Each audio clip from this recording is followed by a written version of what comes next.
What if failure just means you're expecting one thing to happen and something else happened instead? Don't fear failure. Fear being in the exact same place you are a year from now. Failure doesn't mean your ideas aren't valid or that your dream isn't good enough. Failure simply means that there's something to be learned or another direction to be taken. Failure is feedback. Having failed abundantly in my life, there's one thing that I've learned, and that's failure only makes your next move quicker and easier because you know exactly what not to do. Before we jump into the video, I want to tell you that I've been working on a program that is going to help you build a consistent passive income stream through Amazon KDP and increase your organic sales. This is the exact process that I've used to make hundreds, if not thousands of dollars a month passively and without paid advertising. If you're interested in this proven system for making consistent sales on Amazon KDP without having to spend money on ads, then go to the description box or the pinned comment to sign up for the waitlist so that you don't miss when it becomes available. Without further ado, in no particular order, here are the reasons why most low-content publishers fail. Number one, they never get started in the first place, or they let their analysis paralysis get in their own way.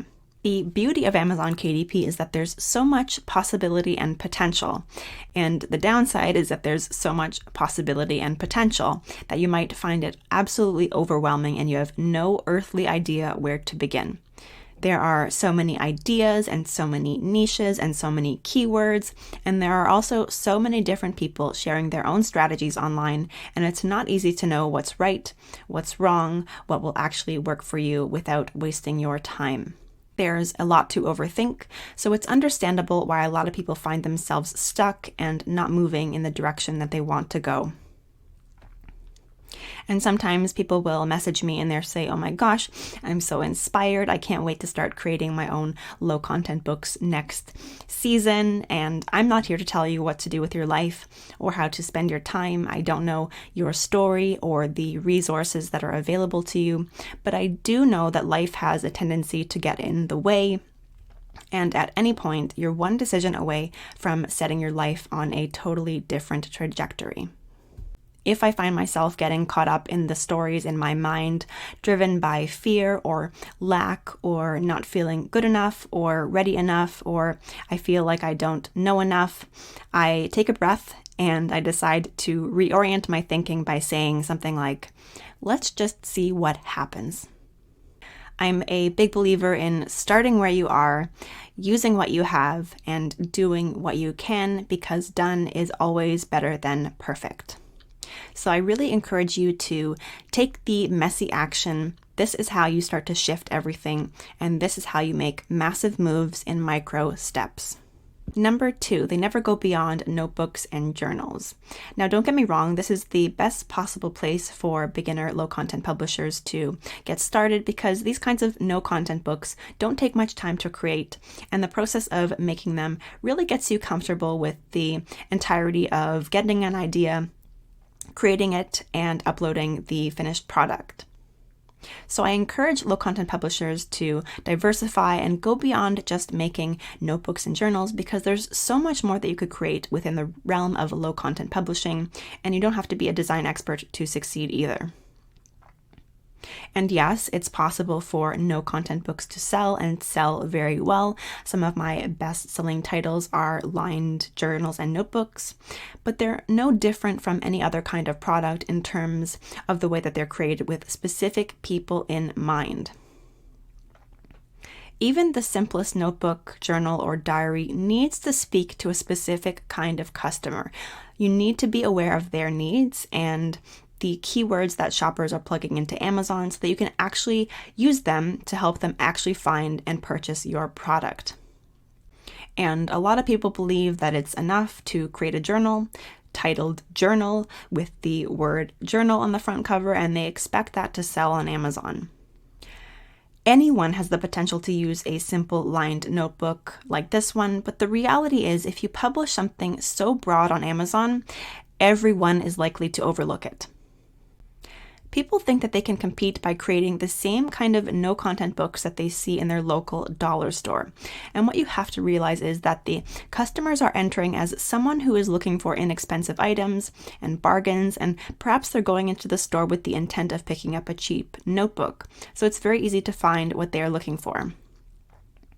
You need to consider that same intent on Amazon and how you can create products that will speak to different kinds of shoppers. Number 3, they don't adjust their strategy. I've had people message me to say that they've already created hundreds or thousands of notebooks and they've had no sales. And a lot of the time they've been able to publish so many notebooks in the span of just a month or a few months, which to me tells me that they are probably creating quantity over quality. But let's just give them the benefit of the doubt and say that they've created many, many high quality books and still no one is buying. And there's something very wrong here. And that something is doing the same thing over and over and expecting different results. At some point, you've got to stop and reflect and ask yourself some key questions to figure out where you're going wrong and what you could be doing differently. So really take the time to evaluate what's working and what's not working. If you're seeing a few sales in a particular niche, is there any possibility that you could create complementary products that go well with that product that's selling well? Or could you create a similar product for an ideal customer that solves a different problem? What one thing could you change or do differently with your next low content book to maximize your potential for more sales? Number 4, they treat their low content publishing business as a hobby. And as the saying goes, if you treat your business like a business, it will pay you like a business. And if you treat your business like a hobby, it will cost you like a hobby. Some people just want to create cute, fun things for themselves to buy for themselves or gift their friends and family members, and that's totally, perfectly wonderful for them. Other people recognize deficiencies in the market and opportunities to better serve people and solve their problems, and this is not only totally, perfectly wonderful, but insanely profitable too. This next point builds on the last one, and it's something that I learned about sales in general, but it absolutely applies here. They serve themselves before customers. Selling is actually not at all about you. It's all about your customer, and that's where your focus needs to be. So, of course, a lot of people are drawn to low content publishing on Amazon KDP and many other online ventures because they can make money. And a lot of people are so focused on themselves and the potential to put money in their own pocket that they actually forget about the customer. Their preoccupation with making money comes before the needs of their customer and the value that they can offer. And that actually gets in the way of them making more money.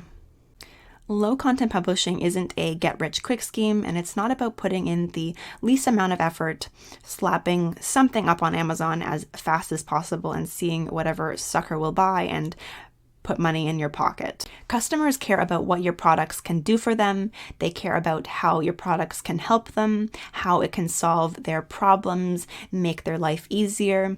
And if you're creating something like a workbook, maybe it can help them learn a new skill or refine their language abilities. Or if it's a budget tracker, potentially it will help them get their money habits in order and actually help them to save money in the long run. So what you need to do is take yourself out of the equation totally. And I see a lot of people trying to promote their very plain notebooks on Instagram, and they wonder why people aren't buying when the descriptions are all about me. And they'll say something like, I just published this new low content book and the interior is 100% designed by me. And chances are your ideal customer does not care.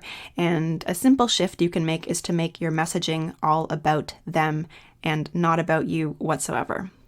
They create a brand or a social media presence before they are ready. And as I see this is a way of diluting your efforts even before a single product has been sold. Now, I don't think it's necessarily a bad thing to think ahead and have something that you could potentially build out in the future. But I see this as spreading yourself a bit thin when you could be publishing more and profiting in the meantime. So once you have a profitable product and it seems to be selling well, I think a better strategy is to build off of what has proven profitable and keep amplifying those successes. This is where a lot of people get in their own way, and then they're absolutely exhausted and they wonder why so much of what they are doing is not working. You don't need paid ads and you don't need traffic to drive your book with social media channels. Of course you can. I'm not here to tell you what to do. And if you're doing it and it's working, keep at it. I'm just saying what I see. And number 7, this is a big one, probably the biggest one. They are not using optimized keywords, or they don't do any kind of research, period.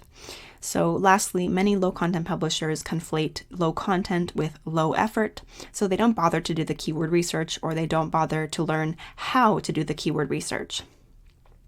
If there's randomness and guesswork in the way that you structure your low content books now, know that you don't have to wing it and hope for the best outcome. There is a method, a very specific method that I use and I teach, and it works because you don't have to take a stab in the dark.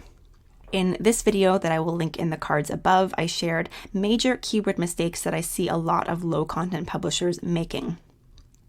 Speaking from experience, once I learned how to optimize my titles, subtitles, and 7 back-end keywords, my low content book sales and success started to snowball.